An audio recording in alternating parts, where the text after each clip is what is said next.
Hey guys, welcome back to more entitled Neighbor Karen stories. In this Ripestories video, I spent 10 years restoring my late father's boat, refusing every single offer to rent it out. So you can imagine my shock when my neighbor told me 80 strangers were drinking champagne on my deck and celebrating a wedding. This entitled wedding planner thought she would get away with it, but she made one fatal mistake.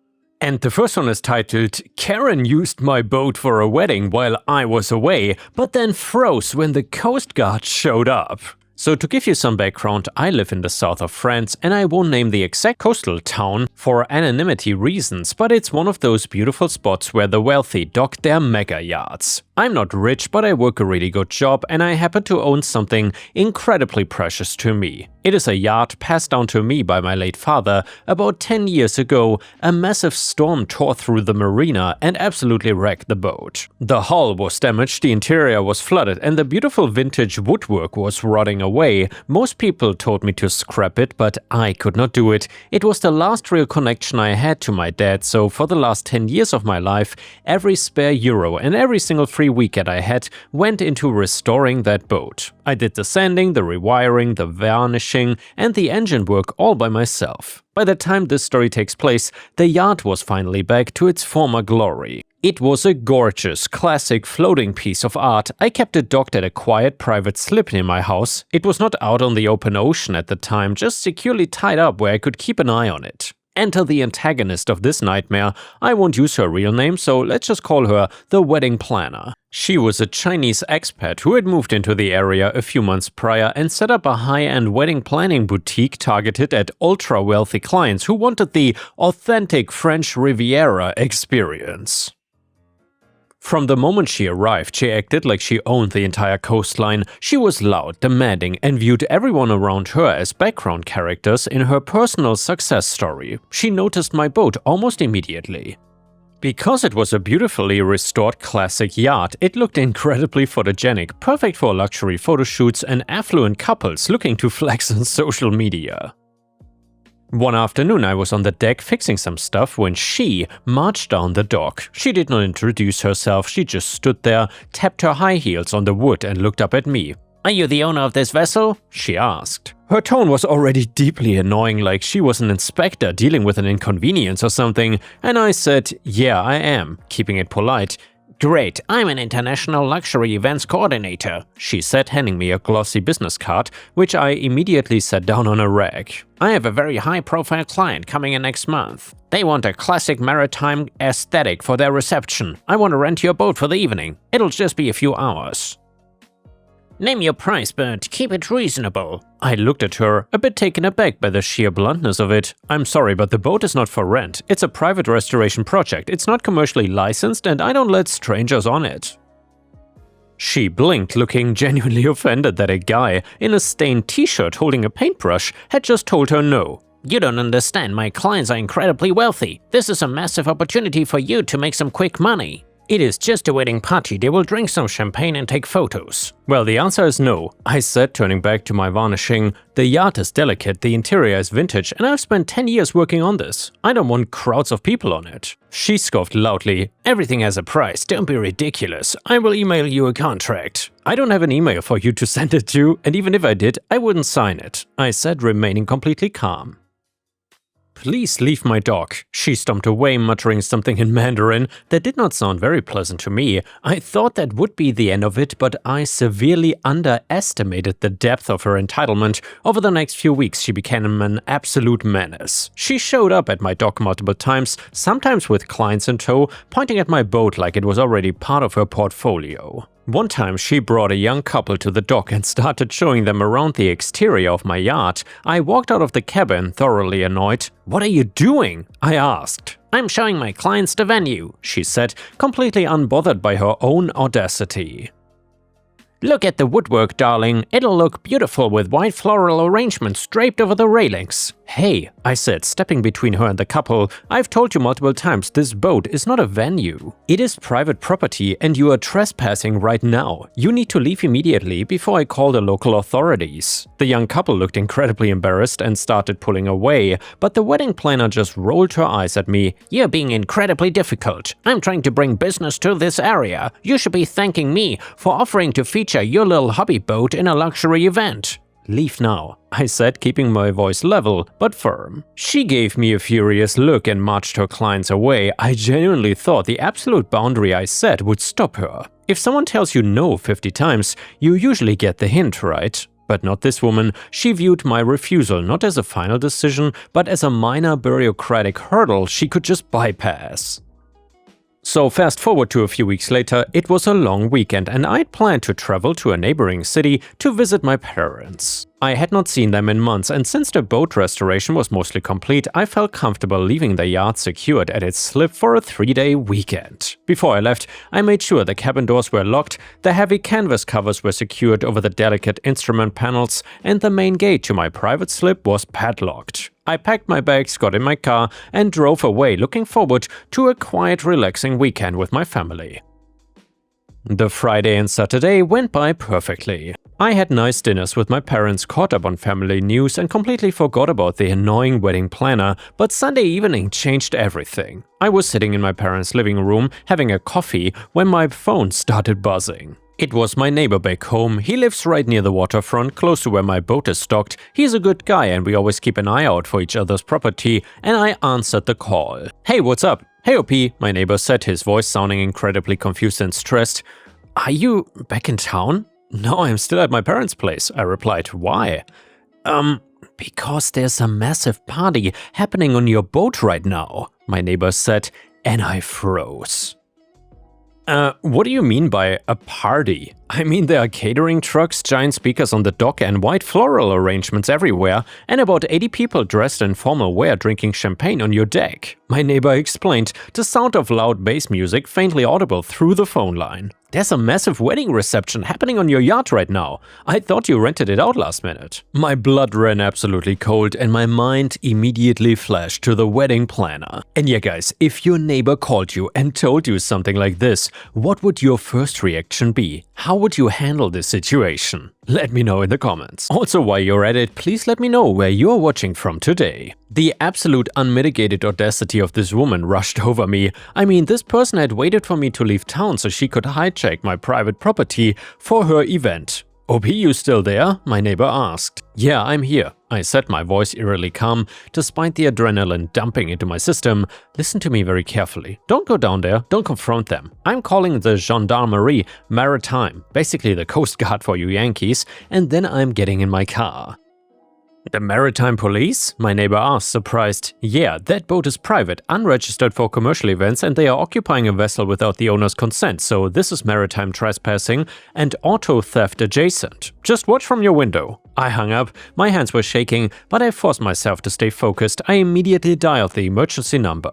Because my boat was docked in a maritime district and technically counted as a vessel, the Maritime Police had full jurisdiction over illegal usage, safety violations, and unauthorized boarding of boats in the marina area. I got through to an officer and explained the situation clearly and concisely. The officer confirmed that they were sending a patrol boat and a land unit to the marina right away, and I then looked at my parents. "I gotta go." "What's wrong?" my mom asked, worried. "The crazy wedding planner broke onto my boat and is throwing a wedding on it," I said, grabbing my car keys. I did not waste another second.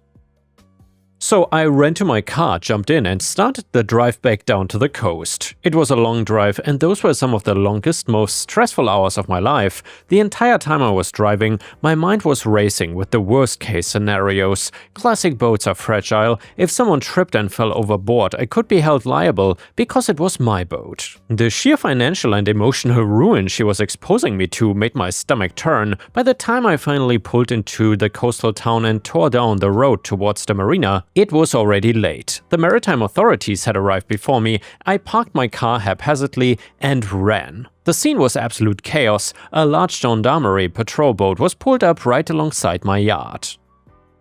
Several maritime officers were on the dock and on the boat itself, shutting down the music and ordering people off the vessel. The wedding guests, all dressed in expensive suits and evening gowns, were shuffling off the boat in a panic, looking utterly bewildered and terrified.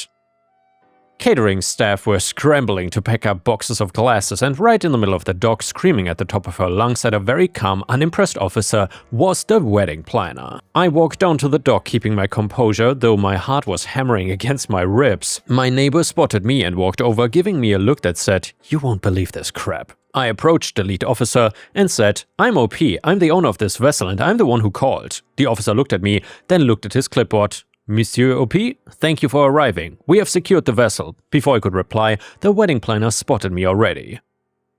Her face turned a furious shade of red and she marched over to me, her high heels clicking loudly. She looked like she was about to explode. I looked her dead in the eye. "You used bolt cutters to break onto my boat." "I didn't break onto anything, it's an open dock," she lied right to my face, waving her arms around dramatically, attempting to gaslight me in front of the authorities. "The gate was practically open. I'm a high-end coordinator, I don't carry bolt cutters. My staff found it unlocked. I left a business check on your kitchen counter inside the cabin anyway, so you're being paid. You should be grateful your little hobby boat is getting international exposure." "You left a check inside a locked cabin that you broke into," I said, my voice completely flat. "That is called burglary." "It's a wedding!" she shrieked, stomp kicking her heel into my deck, leaving a fresh dent right in front of the officers.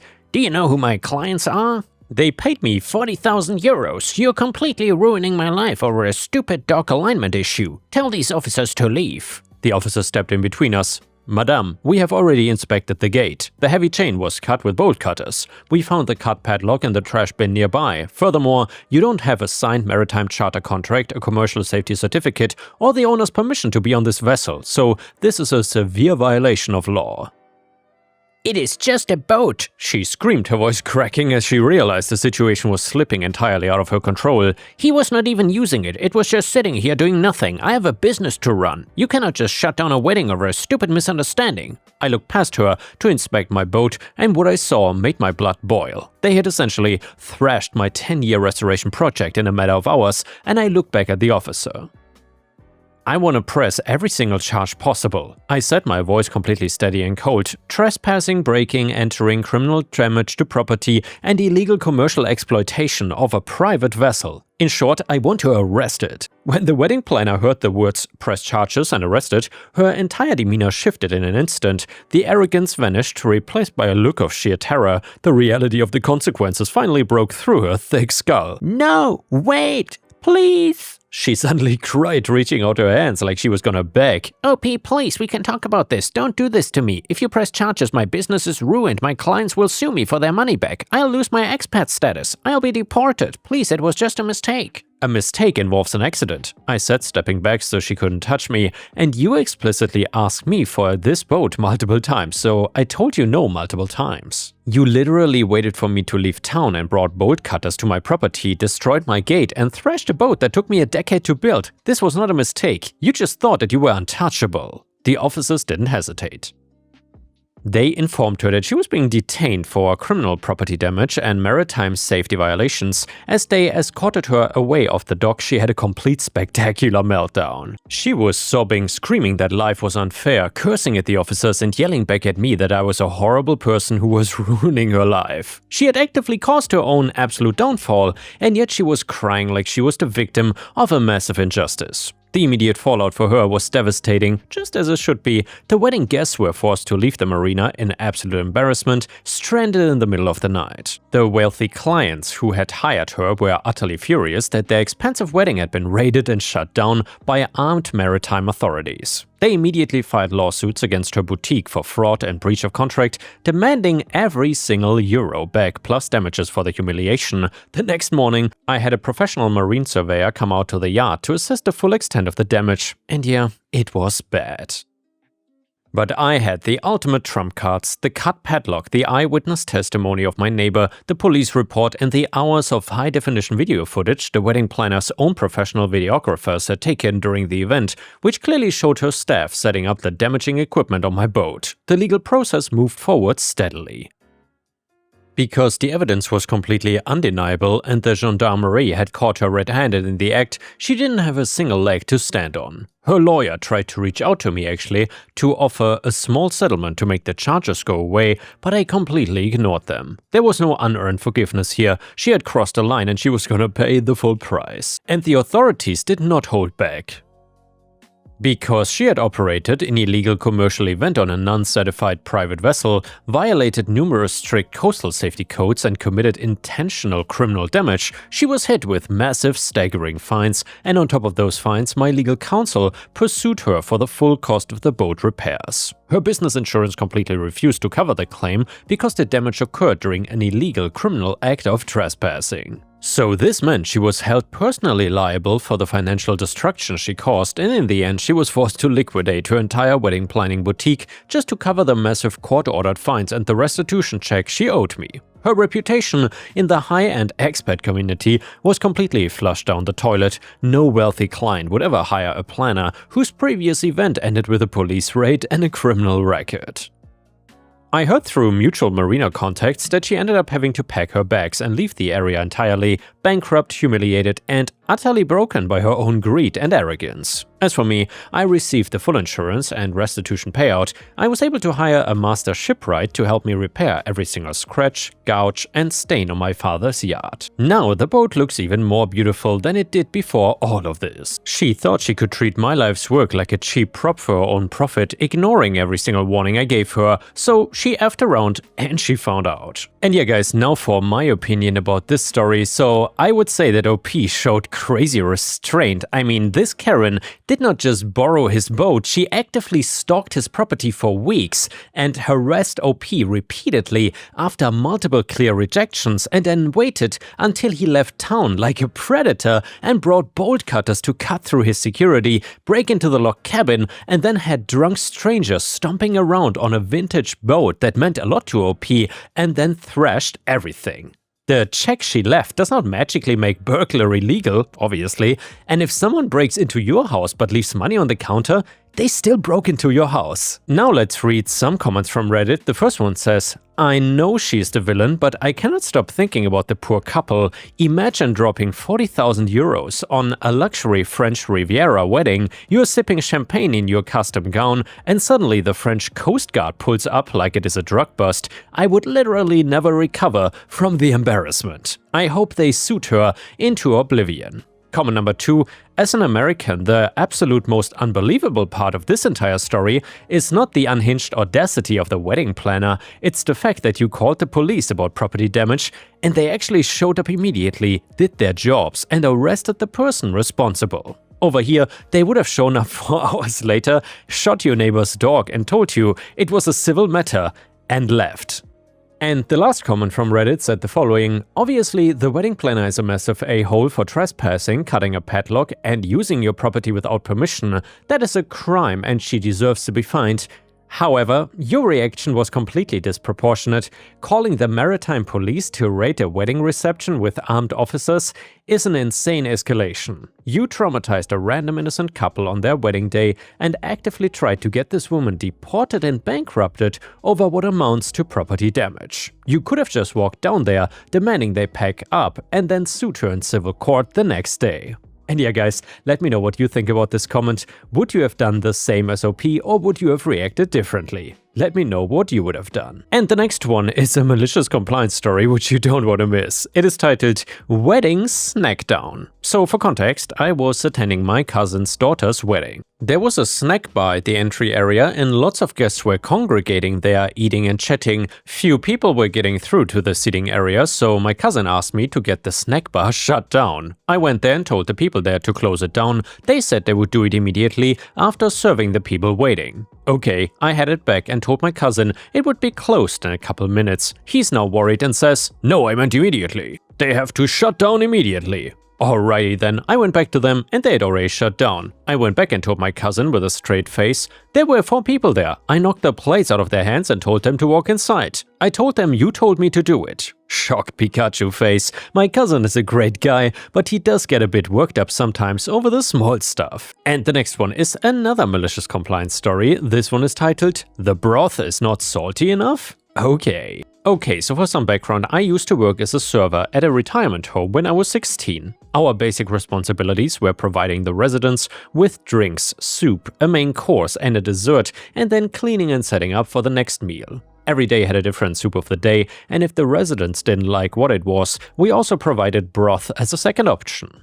I should also say that some of the residents were pretty entitled and cranky, which I guess is understandable, but this lady I'm about to describe was something else. It is time to take soup orders, and I walk up to a table of 4 ladies, including this entitled cranky lady. M is me, CL is cranky lady. Me: hello ladies, today's soup is Italian wedding soup. Anyone interested? CL: after last time, I don't think so. That soup was terrible. I will just take chicken broth.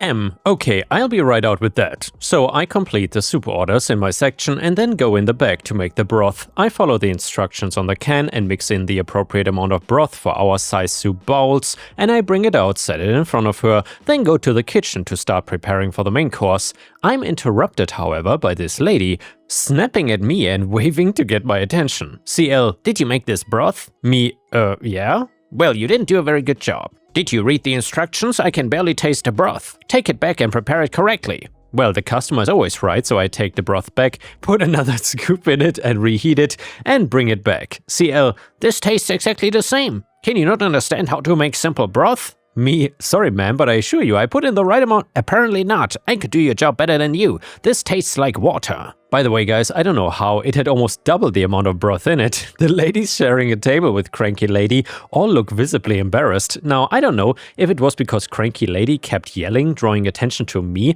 or because all the other servers were about halfway through their sections, and I hadn't even started the main course in my section, but I kind of snapped.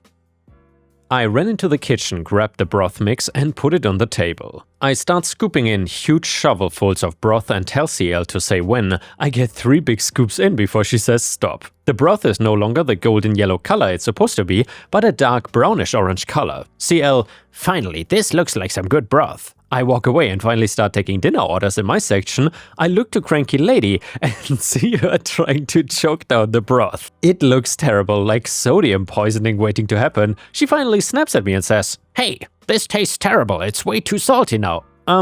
Sorry ma'am, I told you to tell me when… Well, I want you to make me a new one now. Sorry, but once I've started taking the orders for main dishes, I cannot take more soup orders until the end. Cranky lady was now fuming, but this rule is well established. She eventually just left dinner without ordering anything else. As I was serving the other ladies at her table their dinners, they said that apparently cranky lady does this sort of thing all the time. Thankfully, my friend who finished her section early helped me finish mine, and from that point forward, if cranky lady did not like the soup of the day, she did not order anything, which was fine by me. And the next one is a story from r/malicious compliance and is titled "Sometimes you should just be happy with how someone else does it." So this is my mother-in-law's story that she told me right after my husband and I got married. So she and my FIL, father-in-law, got married fairly young back in the 70s when it was still normal for the wife to do most of the chores at home. When mother-in-law did father-in-law's clothes for the first time after moving in together after the wedding, father-in-law stated that this, that and the other was not done correctly, and if mother-in-law could do this his preferred way. In other words, the way his mom taught him. Mother-in-law, wanting to be a good bride, tried to do it the way FIL said, but father-in-law came back with more notes on how his laundry was not done correctly. Mother-in-law then asked father-in-law to show her exactly how to do the laundry, so father-in-law goes to the washer and puts everything in and does the laundry step by step. When the washer was done, father-in-law shows mother-in-law how to do the dryer. When the dryer was done, shows her how to correctly iron everything. Mother-in-law says,